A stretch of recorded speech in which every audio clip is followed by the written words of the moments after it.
আসসালামু আলাইকুম, welcome to মানাদার blog. So আবারও চলে আসলাম আপনাদের কিছু কমেন্টের রিপ্লাই দেওয়ার জন্য। সো গত ভিডিওতে আমাকে অনেক ভাই কমেন্ট করেছে যে ভাই মালদ্বীপের বিষয় কি আবার চালু হয়েছে, অথবা আবার কিছু ভাই কমেন্ট করেছে যে ভাই মালদ্বীপের রিসোর্টের বিষয় গেলে কত টাকা স্যালারি হতে পারে বা কত টাকা খরচ হতে পারে। আবার কিছু ভাই কমেন্ট করেছে যে ভাই মালদ্বীপে যদি আমরা ফ্রি ভিসায় যাই তাহলে কেমন হতে পারে, বা ফ্রি ভিসায় যাওয়ার পরে কি আমরা রিসোর্টে কাজ করতে পারবো।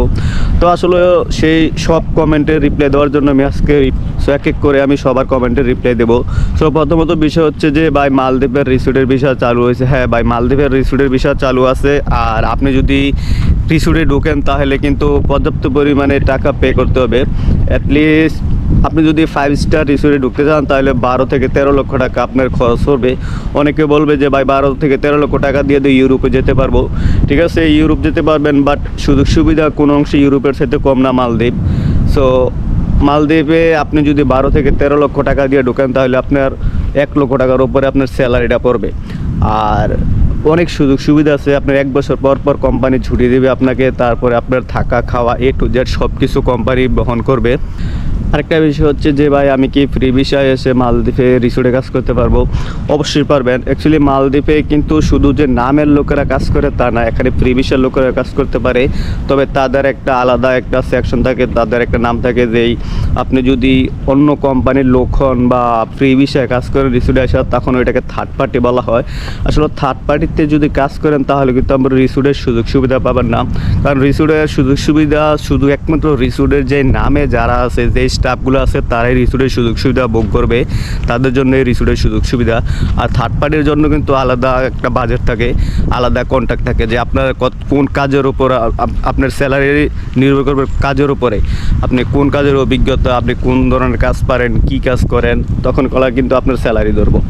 আর আপনি রিসোর্টের নামের লোকে যেভাবে সার্ভিস চার্জ পায় বা স্যালারি পায়, তখন কিন্তু থার্ড পার্টিটা কিন্তু সার্ভিস চার্জ পায় না। আর রিসোর্টের বিশেষ করে যেই বড় অঙ্কের স্যালারিটা আসে সেটা কিন্তু সার্ভিস চার্জ থেকে আসে। তো সেই সার্ভিস চার্জ কিন্তু থার্ড পার্টির লোকেরা পায় না। আর ফ্রি ভিসায় আসলে আপনি রিসোর্টে কাজ করতে পারবেন, সব কিছু করতে পারবেন, শুধু একমাত্র সার্ভিস চার্জ থেকে বঞ্চিত থাকবেন।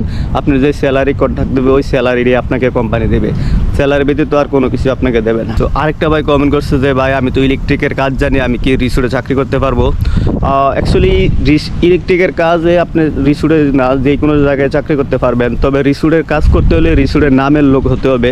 আর যদি ইলেকট্রিশিয়ান হিসাবে আপনি কাজ করেন রিসোর্টে, তাহলেও আপনি করতে পারবেন। তবে এটাকে আপনাকে থার্ড পার্টি হিসাবে ধরে নেবে, আপনি রিসোর্টের সার্ভিস চার্জ কোনো কিছুই পাবেন না। ইলেকট্রিশিয়ান কন, প্লাম্বার কন, মেশন কন, যেই কোনো কাজের অভিজ্ঞতা থাকুক আপনার, আপনি যদি রিসোর্টে চাকরি করতে হন তাহলে কিন্তু আপনার রিসোর্টের স্টাফ হিসেবে চাকরি করতে হবে। আর যদি থার্ড পার্টি হিসাবে করেন তাহলে কিন্তু আপনার রিসোর্টের স্টাফ যেই সুযোগ সুবিধা পায়, যেরকম তাদের 1 বছর পর পর ছুটি, তারপর তাদের সার্ভিস চার্জ, তাদের স্যালারি, তাদের বছর শেষে বোনাস, এগুলো কিন্তু থার্ড পার্টির লোকেরা পায় না। এসব পায় একমাত্র রিসোর্টের নামের লোকেরা। তো আশা করছি ভাই আপনারা যারা কমেন্ট করছেন আপনাদের কমেন্টের রিপ্লাই পেয়ে গেছেন।